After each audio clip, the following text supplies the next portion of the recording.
está siendo escudriñado también. Y hoy vamos a aprender un poco más de la palabra del Señor, la palabra que inspiró Él. Dice allá en 2 de Timoteo capítulo 3, versículo 16, toda la Escritura, es decir, toda la Escritura, no solo el Antiguo Testamento, sino también el Nuevo Testamento, toda la Escritura es inspirada por Dios y útil, es decir, que nos sirve de beneficio a usted y a mí continuamente. A pesar del tiempo, los meses o los años que llevemos en el Señor, la palabra hace varias cosas. Dice, útil para enseñar. Es decir, aquel que está a falta de conocimiento debe acercarse a la palabra de Dios para adquirirlo, porque la palabra nos enseña. Útil para enseñar. Útil también para corregir. Es decir, de acuerdo a cómo estemos viviendo, la palabra nos va a ayudar a tomar mejores decisiones en nuestra vida, en cada área. Cualquiera que ésta sea, puede ser en la parte económica, pues quiero decirle que la Biblia habla de principios de las finanzas. Tal vez en el área de la salud, aún de la alimentación, habla también. Recuerda que vimos algo sobre la alimentación. Vimos sobre el vestido, vimos sobre cómo comportarnos frente a la tentación. Son muchos los temas que la palabra nos ha venido enseñando hasta hoy. Qué importante tomar esas palabras y que, de acuerdo a ellas, enderezar nuestro camino, arreglar nuestro comportamiento. Nuestro comportamiento debe ser primeramente para agradar a Dios. Cuando nuestra vida y nuestras acciones agradan a Dios, pues muy fácilmente agradarán a otros, a nuestro cónyuge, a nuestros hijos, a nuestros padres, a nuestra familia, aún en nuestro trabajo, porque en cada uno de esos lugares somos observados de cómo vivimos y cómo nos comportamos. Útil entonces para enseñar, útil para corregir, útil la palabra para redarguir. ¿Qué significa? Es la palabra de Dios la que cuando usted la escucha lo debe confrontar a usted mismo. Hemos enseñado ya que no debemos utilizar la palabra para ayudar a confrontar a otros. No, el propósito de la palabra es individual y es personal, porque solo usted y el Señor conocen las circunstancias de su corazón, sus emociones, sus intenciones, sus pensamientos.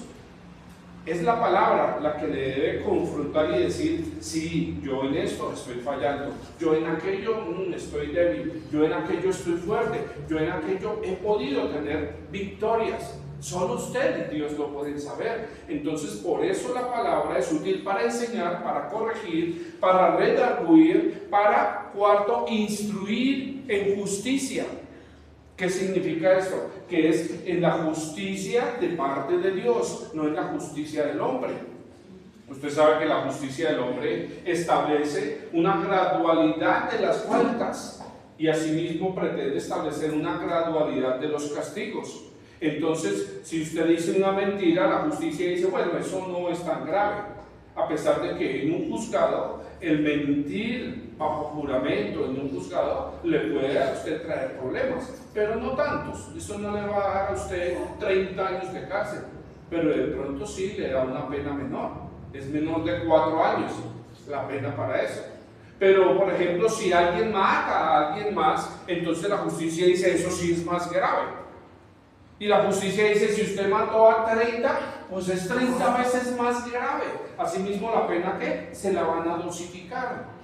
Pero mire usted que la justicia de Dios funciona muchas veces de una manera diferente a esa justicia que le acabo de mencionar, que es la del hombre.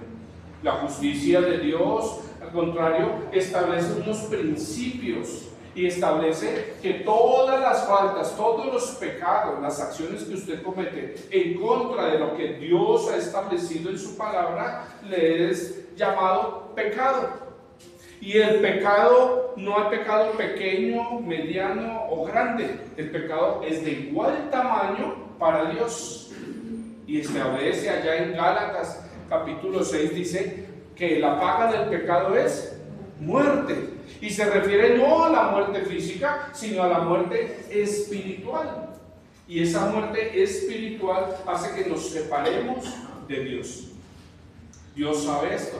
Y Dios sabe, dice en Se me fue la cita ahora, pero ya la estoy recordando. Dice la palabra, se me olvidó. Los años no pasan de par.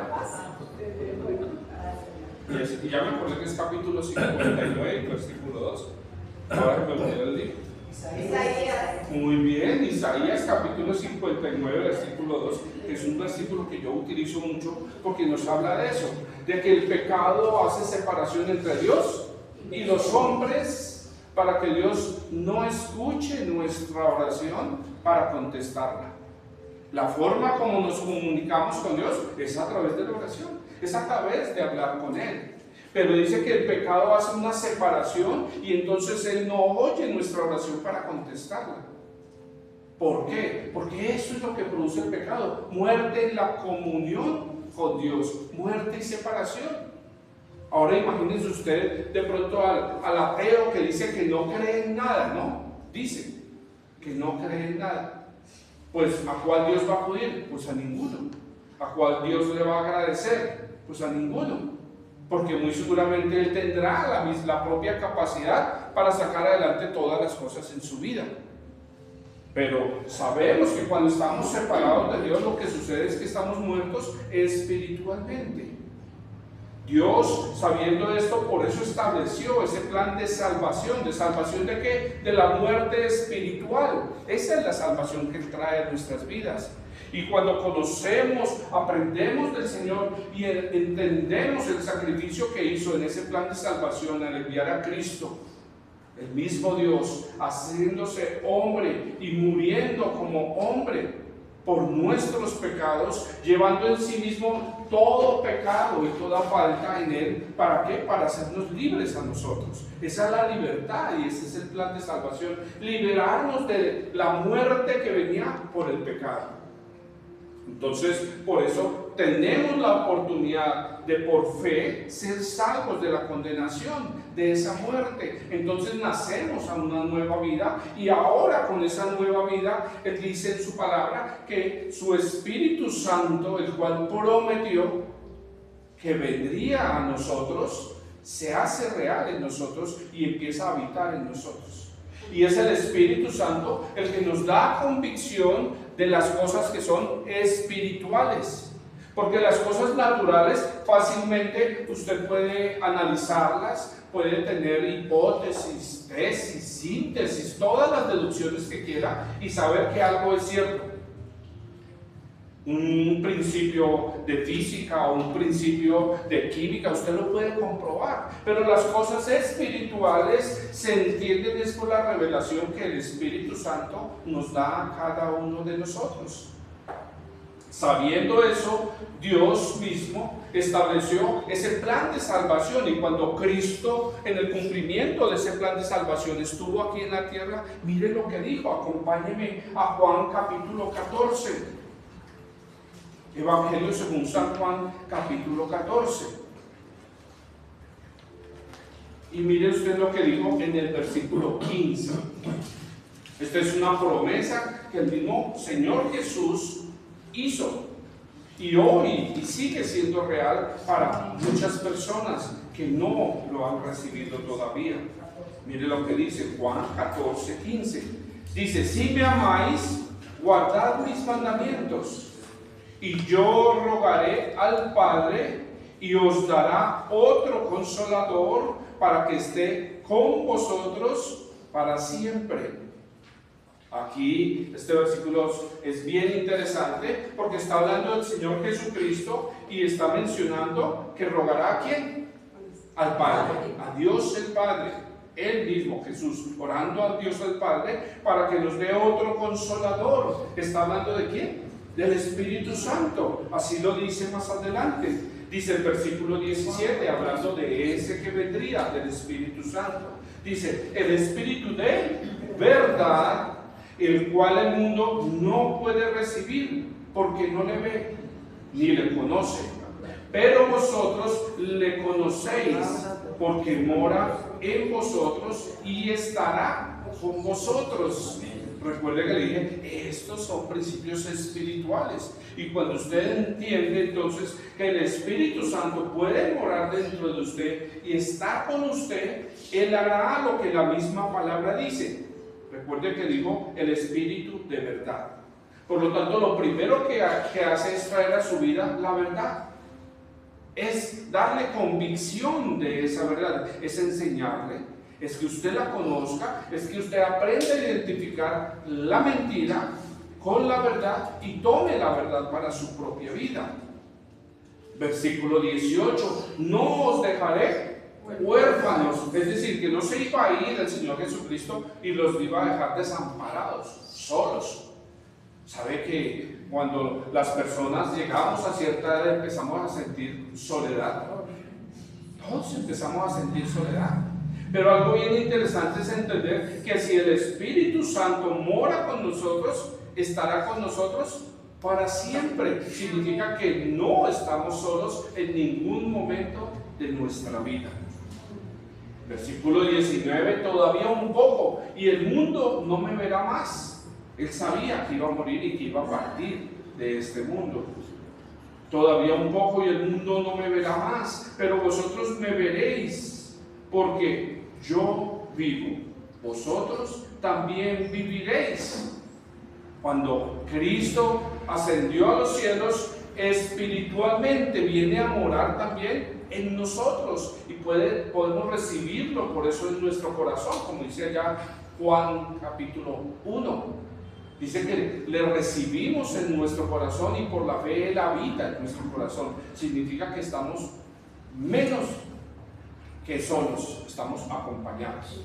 Mora en nosotros el Espíritu Santo y mora en nosotros también Cristo por la fe en nuestros corazones.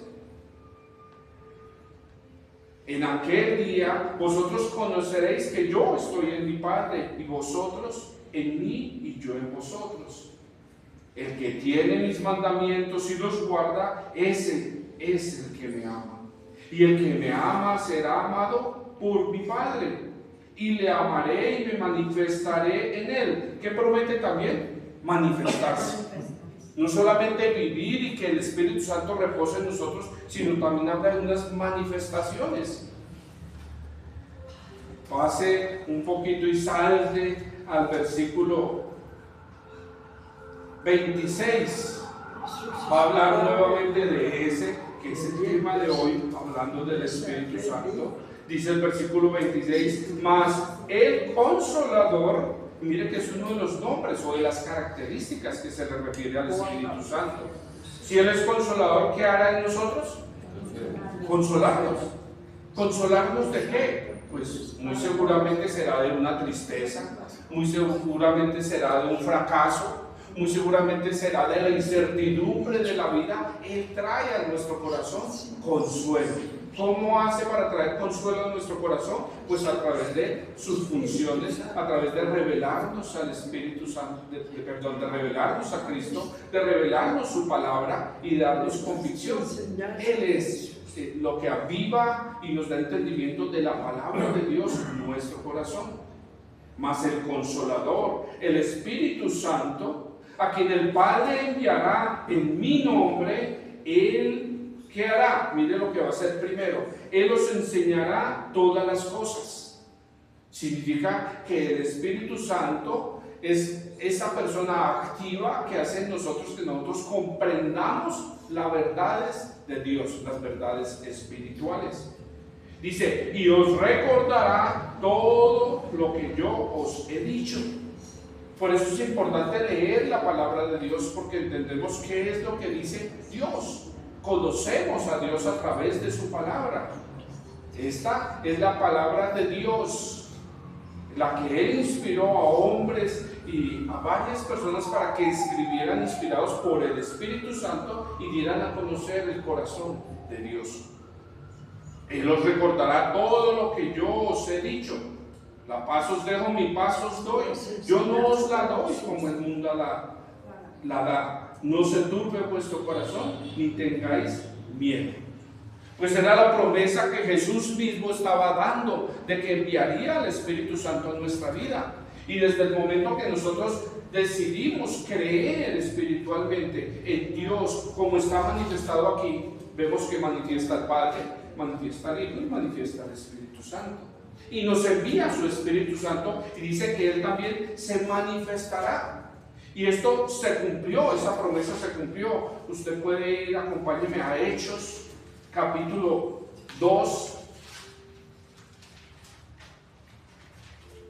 Hechos, capítulo 2, desde el versículo 1. Y vamos a ver ese cumplimiento. Sabe que lo extraordinario de la palabra de Dios es que dice que cielo y tierra pasarán, pero mis palabras no pasarán. Y se ha comprobado históricamente y se ha comprobado de diferentes maneras cómo muchas de las palabras y las promesas que están aquí escritas se han cumplido aquí en la tierra. Y son visibles sus cumplimientos. Esta fue una promesa que hizo Jesucristo. Y mire el cumplimiento, Hechos capítulo 2.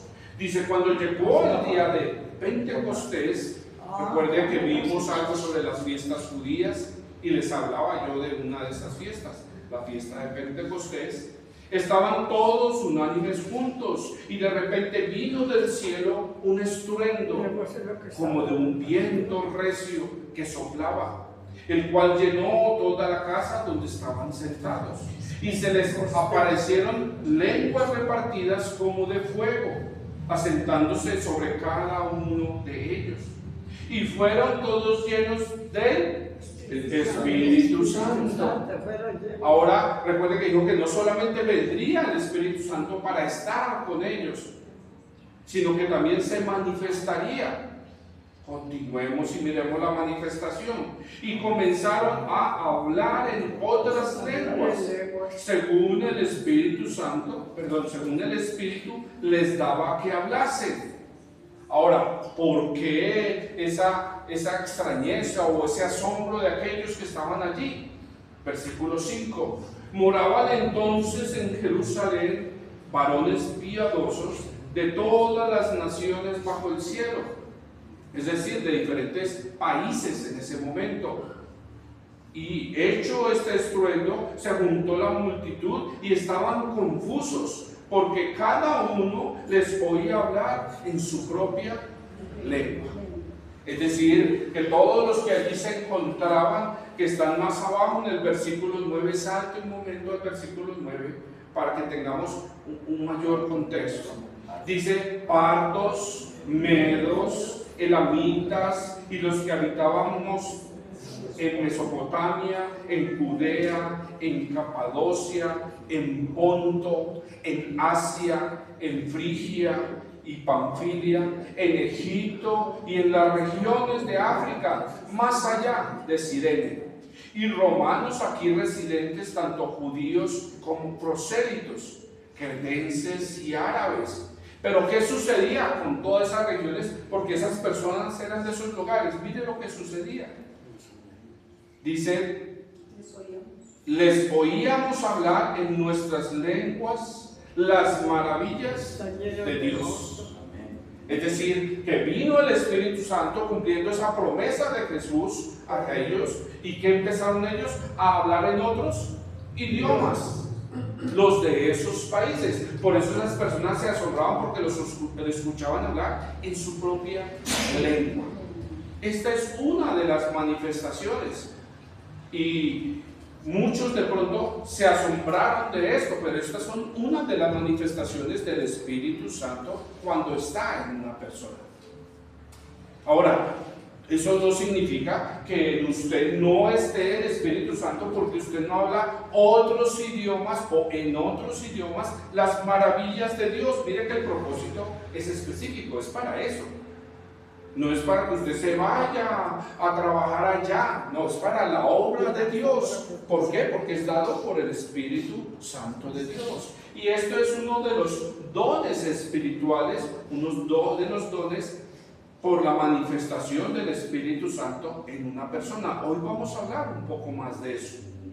Pablo, preocupado porque de pronto muchos de ellos allá en Corinto, en una carta que le escribe a los Corintios, que es la primera carta a los Corintios, vaya usted a Primera de Corintios, le hizo 2 cartas a ellos, a la iglesia que estaba allá en Corinto, le dice que él se preocupaba porque la gente de pronto ignorara que cuando el Espíritu Santo de Dios está en una persona, tienen que verse algunas manifestaciones. Hoy vamos a hablar de esto, de los dones espirituales. 1 Corintios capítulo 12, versículo 1. Y mire cómo comienza Pablo hablando en esta carta. Dice: no quiero, hermanos, que ignoréis acerca de los dones espirituales. Les va a hablar específicamente de esos dones. Y es lo que yo quiero que hoy, a través de esta enseñanza, usted entienda y aprenda cuáles son esos dones. ¿Que los da quién? El Espíritu Santo de Dios. En algunas versiones de la Biblia, varias versiones, aparece esa palabra dones en letra cursiva. Y muchas veces se interpreta como beneficios, como manifestaciones o como asociaciones con el Espíritu Santo, pero en sí hacen parte de esos dones. La palabra usada en griego es neumática, se escribe con una P al principio, neumática, y tiene que ver que son espirituales o tienen relación con el Espíritu Santo de Dios. Versículo 2, dice 1 Corintios 12:2: sabéis que cuando erais gentiles se os extraviaba llevándoos como se os lleva a los ídolos mudos. Aquí de pronto una aclaración. Cuando se habla de los gentiles, eran aquellos que no eran miembros del pueblo israelita, los que no eran judíos. Es decir, que solo existía el pueblo judío y el resto del mundo era ¿qué? El mundo gentil. Es decir, que nosotros, como no somos judíos ni israelitas, somos considerados gentiles. A ellos se refiere en este versículo, y dice que a esos gentiles, debido a que no conocían de Dios, de Jehová el Señor, que tenía un pueblo escogido y simplemente lo escogió para que nosotros aprendamos y entendamos lo que es la relación que Dios quiere tener, no solo con su pueblo, sino con cada uno de nosotros. Cuando éramos gentiles, habla de un pasado. ¿Por qué? Porque estos escogidos eran del pueblo de Dios. Lo mismo para nosotros. Antes nosotros éramos y seguimos siendo esos gentiles, pero ahora espiritualmente, por nuestra fe en Jesucristo, somos hechos hijos de Dios. Y no solo hijos de Dios, sino miembros de esa Israel espiritual, no natural. No significa que ahora somos judíos, no. Somos miembros del pueblo espiritual de Dios, que se llama hoy la Iglesia de Cristo. Somos miembros por la fe. Y dice que éramos llevados a ídolos mudos, es decir, a hacer idolatría. Y usted recordará ya en Deuteronomio capítulo 5, que se habla de los 10 mandamientos, esas 10 leyes básicas que estableció Dios a través de Moisés a todo su pueblo para que ellos las cumplieran. Que en el primero de sus mandamientos Él dice que no debemos hacer ni ir a los ídolos. Habla de esto precisamente. Los ídolos tenían voces, pero no podían hablar. Eran completamente ¿qué? Mudos. Y eso lo dice, David lo dice así en el Salmo 115. Salmo 115, versículo 5. Habla de esos ídolos y mire las características que usted y yo ya las conocemos. Dice: los ídolos tienen boca, pero no hablan. Tienen ojos, pero no ven. Y es así, y es lo que las personas o lo que a los gentiles antes nos llevaban. ¿A qué? A pedirle a ídolos hechos de madera, de hojarasca, de yeso, y muchas veces de oro, de plata, de piedras preciosas inclusive. Habacuc escribe lo siguiente en el capítulo 2, versículo 18 de su carta. Dice: ¿de qué sirve la escultura que esculpió al que la hizo?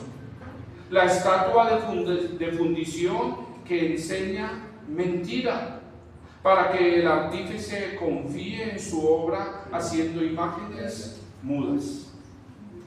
Es lo que se encuentra en la idolatría precisamente.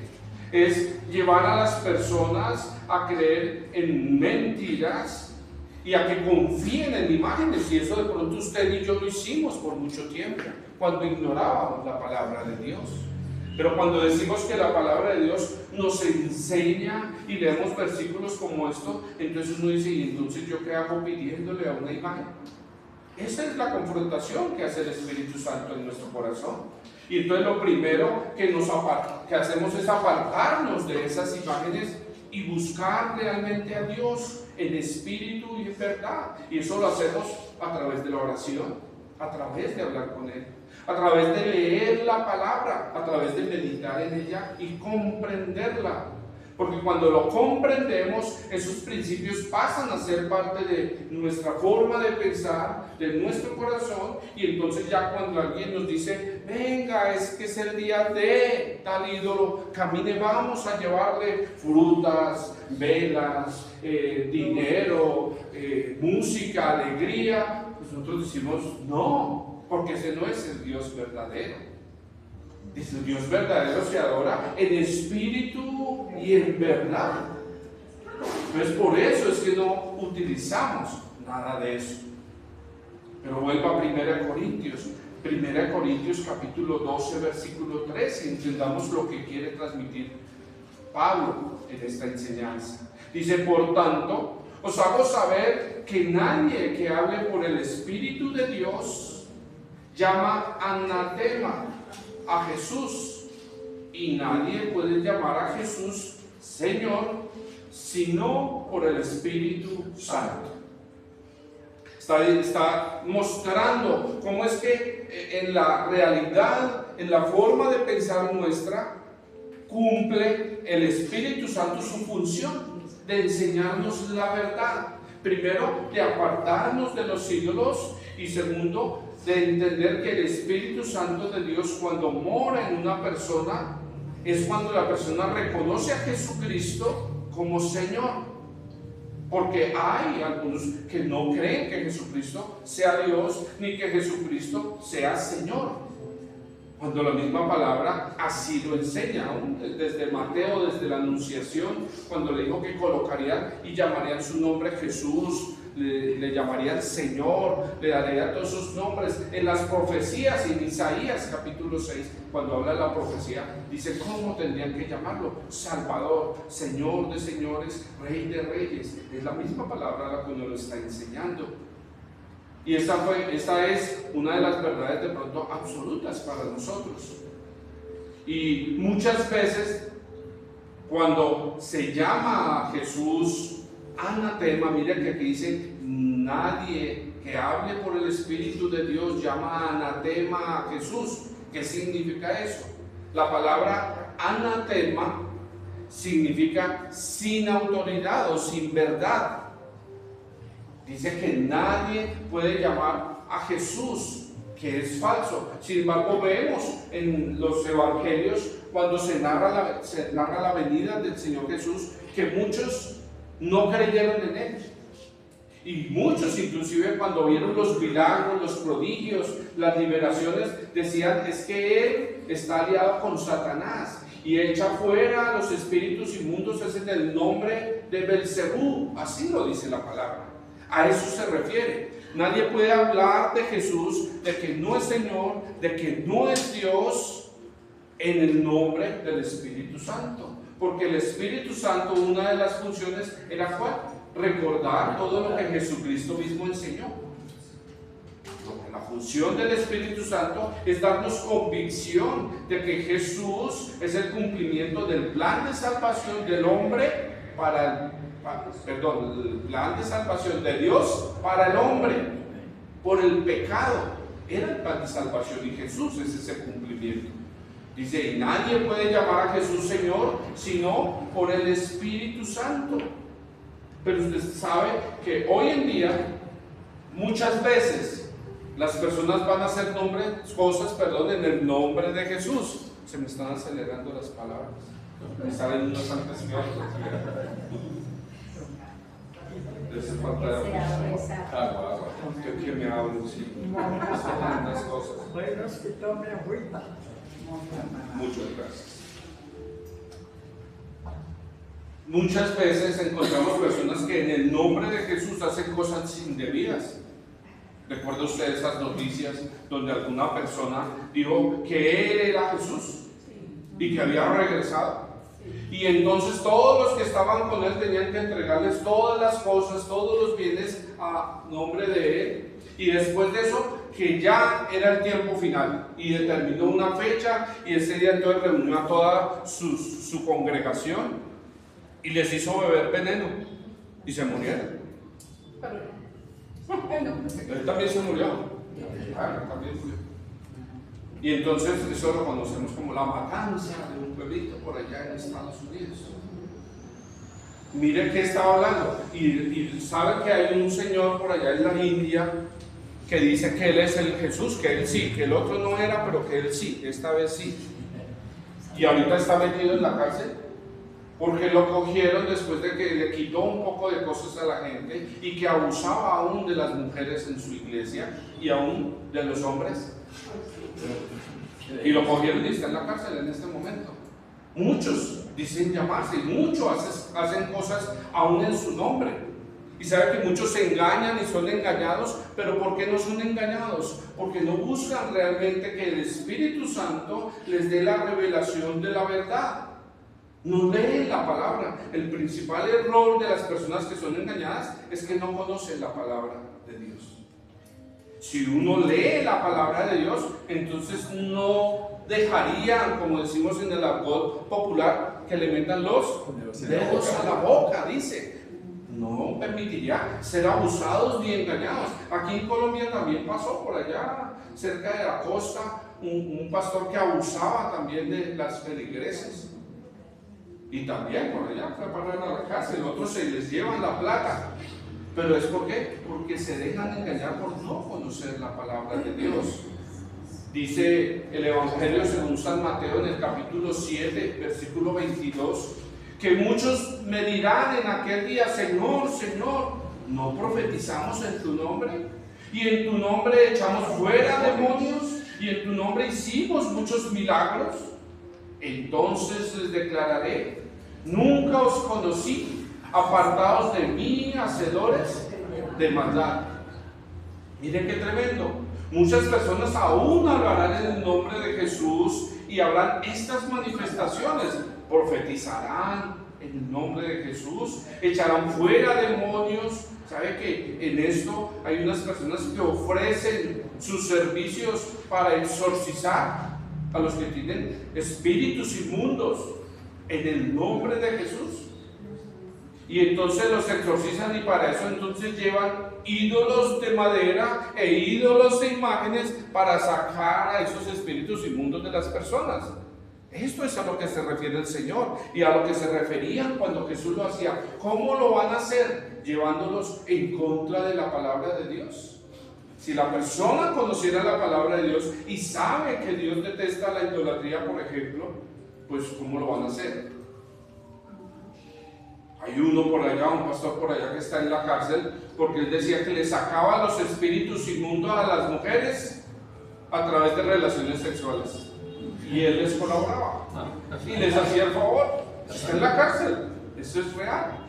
O sea, ¿por qué? Porque si hubiera leído la palabra de Dios, sabría que no es así como funciona. No es así como funciona. Dice que otros harán milagros. Entonces no siempre donde suceda un milagro estará orando realmente Dios. Aún cuando lo hagan, dice en el nombre de Jesús. ¿Y qué hará Dios frente a cada uno de ellos? Les dirá: nunca os conocí, apartados de mí, hacedores de maldad. Esto es para que usted entienda de pronto el cuidado que hay que tener en lo que leemos de la palabra de Dios o lo que no leemos. Porque si no leemos, pues somos engañados fácilmente.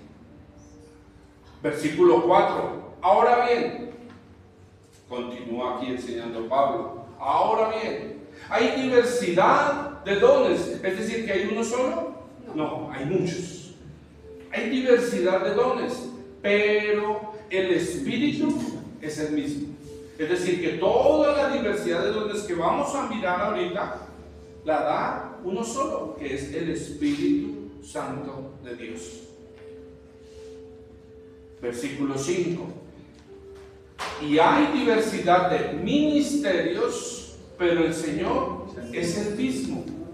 Es decir, que hay diferentes maneras de servir, porque ministerio se refiere a la obra de servicio dentro de la iglesia, dentro del cuerpo de Cristo. Hay diversas maneras de servir, pero el mismo Señor, el Señor Jesucristo, es uno solo. Ahí, cuando habla de Señor, se refiere a Jesucristo, porque Él es el Señor de señores.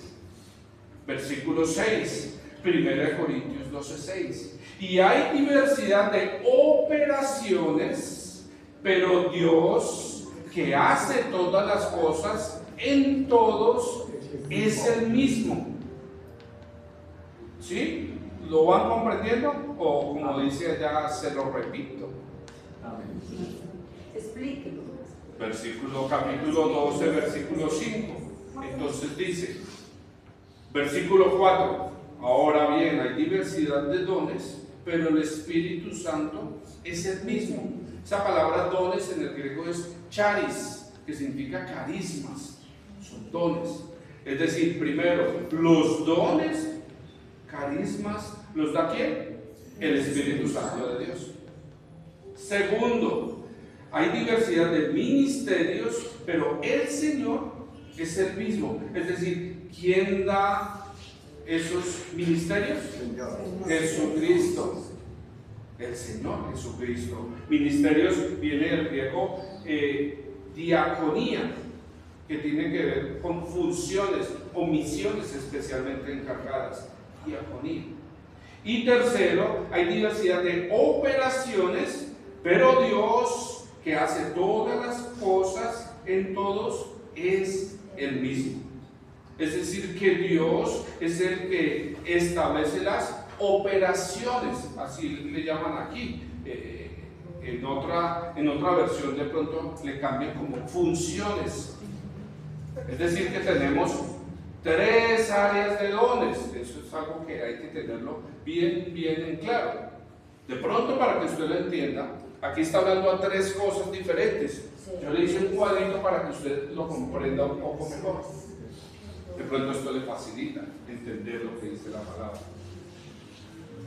Los diferentes dones, las diferentes capacidades que Dios da, están establecidos de acuerdo a cada uno de ellos. Los primeros están en Romanos capítulo 12, versículos 6 al 8, y es los que se refiere a los dones ministeriales que concede el Señor Jesucristo. Esos son del Señor Jesucristo, los dones ministeriales. ¿Cuáles son esos dones ministeriales? Profecía, servicio, enseñanza, exhortación, repartir, presidir y la misericordia. Esos son esos dones. Los segundos que están aquí, 1 Corintios capítulo 12, versículo 4 al 11, son los que vamos a ver ahorita, que están más adelante, y son los dones que da el Espíritu Santo de Dios. Son los dones espirituales. Y los terceros aquí están en 1 Corintios capítulo 12, versículo 28. Entonces son los dones de los ministerios, apóstoles, porque a unos llamó apóstoles, a otros profetas, a otros maestros, a otros evangelistas. Estos son dones que da Dios a la iglesia. ¿Correcto? Entonces, dones dados por el Espíritu, y va a continuar aquí hablando la palabra de los diferentes dones del Espíritu. Hoy nos vamos a enfocar en esos dones del Espíritu únicamente. Los otros le quedan ahí para que usted repase de pronto cuáles son esos otros dones. 1 Corintios capítulo 12, versículo 7. Dice: pero a cada uno les dada la manifestación del Espíritu. Recuerda que leímos que no solamente vendría el Espíritu Santo, sino que tendría también ¿qué? Manifestaciones. Vimos después en Hechos capítulo 2, versículo 1 en adelante, una de esas manifestaciones que fue el hablar en qué? En lenguas diferentes a las del nacimiento de la persona. Ahora, aquí Pablo va a reunir esas manifestaciones del Espíritu, esos dones espirituales, para que tengamos, o que tuvieran ellos y tengamos nosotros hoy, una visión general de esos dones. Versículo 7, pero a cada uno les dada la manifestación del Espíritu para provecho, es decir, que sirve para algo beneficioso. Versículo 8, porque a uno les dada por el Espíritu palabra de sabiduría. Ahora, ¿qué quiere decir sabiduría? Quiere decir una percepción especial de la naturaleza, y es dada por el Espíritu Santo. Ahora, sabiduría, recuerda usted que dice la palabra: aquel que esté falto de sabiduría, pídala y se la dará en abundancia. Decimos que la sabiduría es la correcta aplicación de la palabra de Dios a las diferentes situaciones de la vida diaria. Es decir, alguien que quiere que en su vida quiere tomar decisiones adecuadas, decisiones acertadas, debe acudir a la sabiduría de Dios. Cuando acudimos a la sabiduría de Dios, no nos equivocamos. Ahora, Dios habla de la sabiduría como el principio de todas las cosas. Dice, el principio es el temor a Dios. ¿Dónde está eso? En Proverbios capítulo 1, correcto. Entonces, en la medida que leemos la palabra de Dios, vamos entendiendo cosas sobre cada uno de ellos. Ahora, una persona no puede ser sabia si no conoce la palabra de Dios. Una persona no puede ser sabia si no teme a Dios, porque el principio de la sabiduría es el temor a Dios. La persona puede ser muy inteligente y tener 3 carreras, 4, ser considerada por los hombres como sabios, porque tiene mucho conocimiento. Pero aquí se refiere al conocimiento que es de Dios, al conocimiento espiritual. Cuando usted conoce la palabra de Dios, entonces usted puede aplicar la sabiduría, que es la correcta aplicación de los principios de Dios a cada área de su vida, a su relación conyugal, a cómo educar a los hijos, a cómo tomar una decisión financiera, a cómo tomar cualquier tipo de decisión, porque la Biblia habla de todos los aspectos. Habla de todos los aspectos de la vida del hombre y nos enseña cómo obrar con sabiduría. Ese es el primero que nos relata aquí. Y continúa diciendo: a otro, palabras de ciencia según el mismo Espíritu. La ciencia es considerada desde la perspectiva bíblica como a la investigación de la verdad, a la profundización o al entendimiento de los principios de verdad en todo lo que Dios ha creado. Usted va a encontrar que muchos de los científicos fueron estudiosos de la palabra de Dios. Fueron hombres que se dedicaron también a escudriñar la palabra de Dios, y muchos de ellos tienen frases muy célebres en relación con Dios. Es decir, que cuando nosotros buscamos a Dios, se nos facilita más la ciencia, es decir, adquirir el conocimiento de la verdad. Versículo 9. A otro, fe por el mismo Espíritu. Y casi siempre o siempre vamos a esa manifestación que hace en la carta a los Hebreos capítulo 11 versículo 1, que dice que es pues la fe, ¿la qué? La certeza de lo que se espera y la convicción, es decir, la seguridad de lo que no se ve. Se refiere a la fe. Es la plena seguridad de recibir aquello que se espera y estar convencido de una realidad que no vemos. Por eso las cosas del Espíritu, las cosas espirituales se creen por fe. Porque puede que usted no las vea en el momento, pero cuando usted determina creer en ellas, persevera y pone la confianza en esas razones espirituales que tiene la palabra de Dios, un día lo ve hecho realidad. Amén. Se vuelve y se hace realidad. ¿Por qué? Porque ya en ese momento usted va a tener la certeza porque ya lo ve. Pero la fe nace de eso. ¿En qué coloca su fe? ¿En qué creemos realmente para nuestra vida? En este mundo lleno de tantas circunstancias y de tantas incertidumbres, ¿en qué ponemos nuestra fe? ¿En que cambien de presidente y venga otro presidente mejor? Pues si ponemos ahí nuestra fe, de pronto fallamos. En una mejor alcaldía, en un lugar diferente, de pronto no, o en una persona, no. Tenemos que poner nuestra fe en Dios mismo, Padre, Hijo y Espíritu Santo, en la obra del Padre, en la ejecución y consumación del Hijo y en la guía del Espíritu Santo cada día en nuestras vidas. Otro don, versículos 9, en la parte B, dice, y otro, dones de sanidades por el mismo Espíritu. Y ese don se refería a esa imposición de manos sobre los enfermos. Dice la palabra, ¿hay alguno enfermo entre vosotros? Llévenlo a los ancianos de la iglesia y dice que coloquen sus manos sobre él y oren. Entonces es dado también como un don.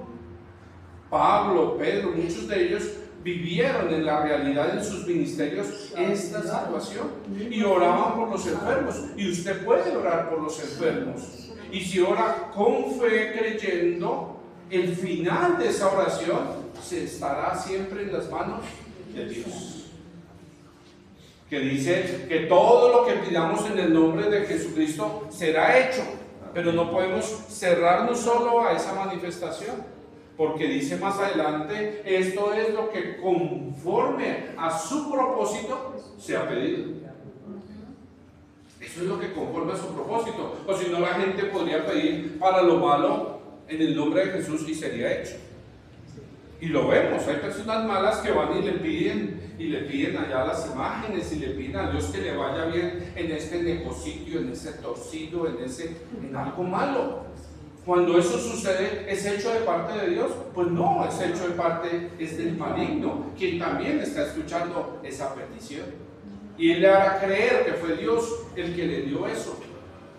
Por eso hay que tener cuidado en identificar estos dones de sanidades. Es porque la oración se la referimos a aquel que nos creó, a aquel que nos formó y que es el médico divino. Directamente a él, y él es el que procede y obra en esas sanidades. Versículo 10, a otro, pide otro don, a otro el hacer milagros, a otro de profecía, pero hablemos un poco de hacer milagros. Quiere decir, un milagro es una obra sobrenatural, algo extraordinario. Recuerda usted que iba Pedro y llegó allá a la puerta de un templo y entonces se encontró un paralítico, y entonces él le estiró muy seguramente su mano para que le diera limosna, y él dijo, no tengo oro ni plata, pero de lo que tengo te doy, levántate y anda, levántate y se sana. ¿Qué le estaba dando? No le estaba dando la moneda que él estaba esperando. Estaba obrando allí un milagro a través de ese don que el Espíritu Santo estaba manifestando a él de hacer un milagro. En ese caso fue el de la sanidad. Ese fue el milagro. Usted recordará, y hay muchos escenarios donde podríamos identificar, pero no quiero centrarme de pronto en cada uno de ellos. Milagros. Entendemos un milagro como algo extraordinario, algo que está fuera del sentido, de pronto a veces del sentido común inclusive. A otro, profecía. ¿Qué quiere decir la palabra profecía? Y en esto a veces hay algunas confusiones. Profecía quiere decir declarar la voluntad de Dios para la vida del hombre. Eso simplemente es hablar de parte de Dios a los hombres. Cuando usted lee la palabra y se la comparte a otra persona, usted está haciendo el funcionamiento de ese don.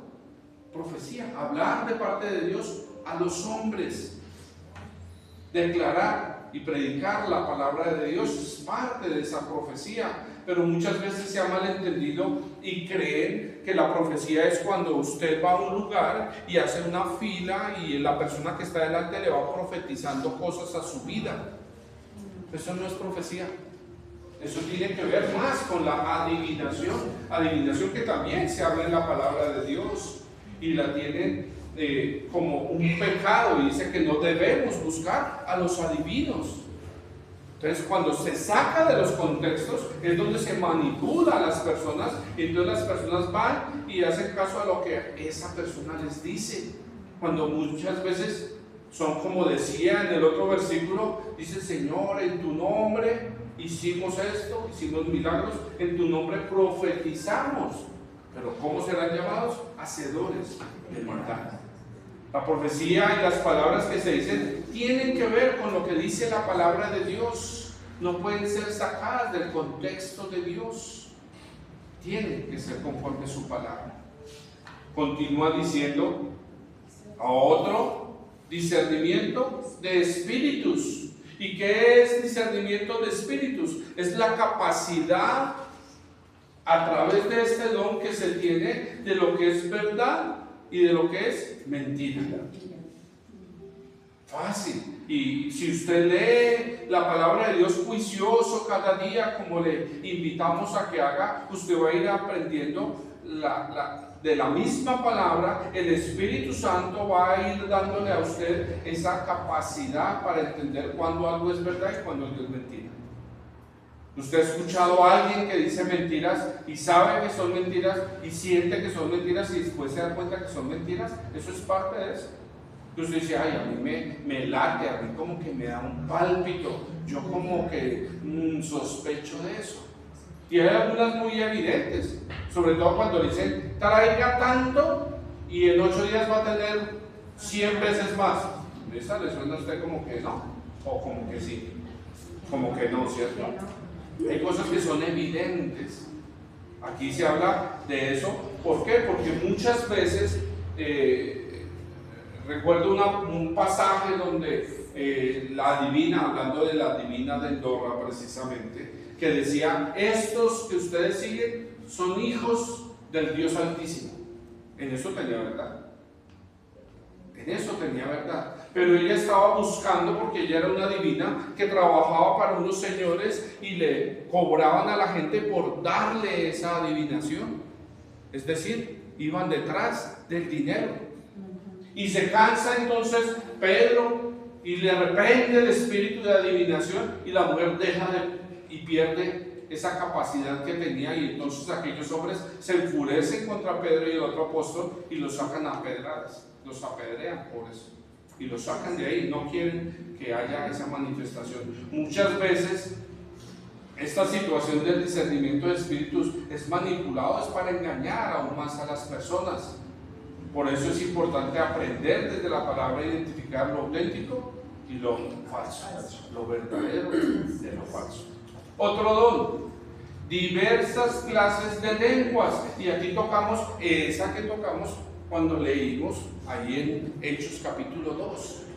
Entonces, el don de lenguas, diversas clases de lenguas, se habla de aquel don que Dios concede a una persona con un propósito claro que estaba ahí en la palabra, que era enseñar las verdades de ¿quién?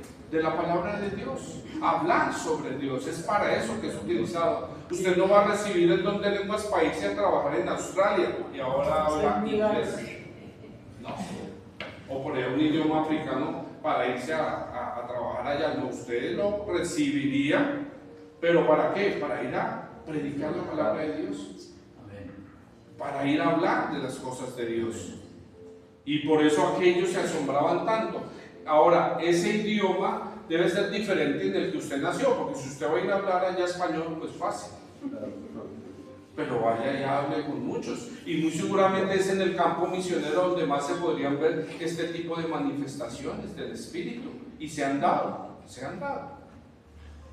Ahora, las traducciones que se han hecho de la lengua, las traducciones que se han hecho de la Biblia a diferentes lenguas tienen que ver con el desarrollo y la facilidad para que aquellas personas en otros idiomas puedan comprender lo que se está hablando con respecto a Dios y a todo su poder. Otro siguiente, que es la interpretación de lenguas.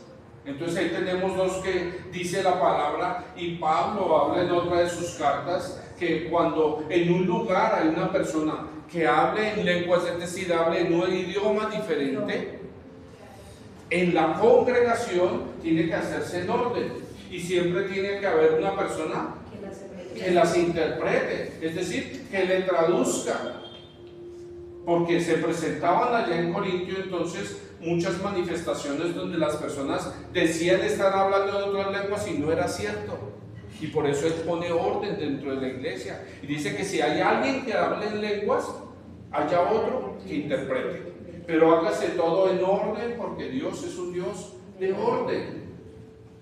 Así lo manifiesta. Pablo dice que en cuanto a muchos de estos dones, él los ponía en práctica, pero que más que hablar en lenguas, él prefería agradar a Dios con su vida.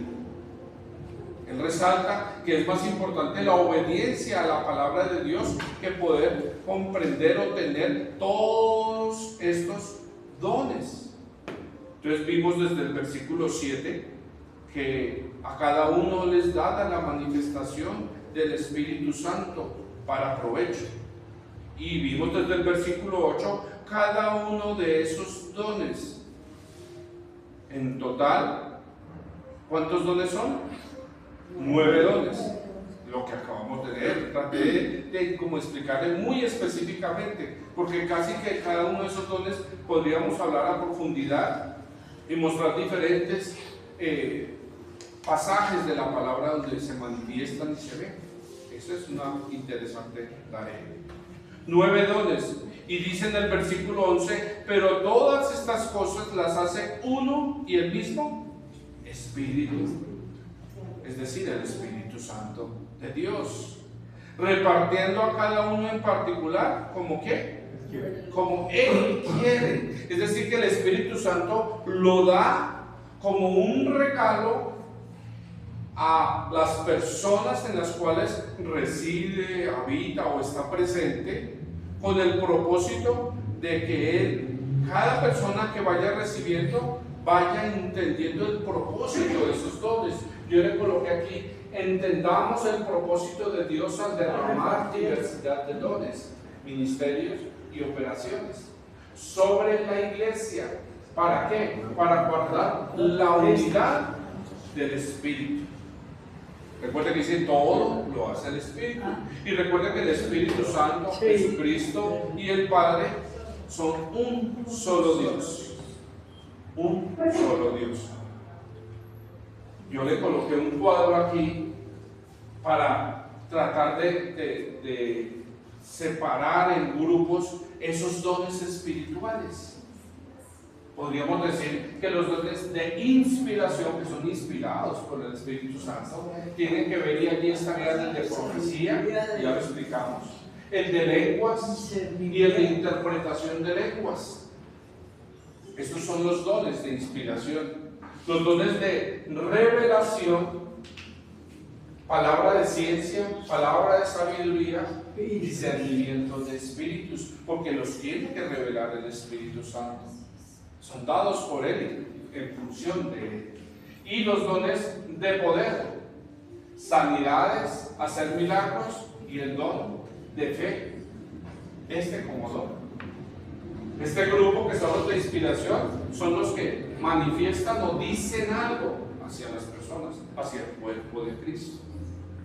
Los de revelación le muestran algo, es decir, algo que no es evidente, se lo muestran. Por eso está ahí el de palabra de ciencia, de sabiduría y discernimiento. Y el de poder tiene que ver con hacer algo.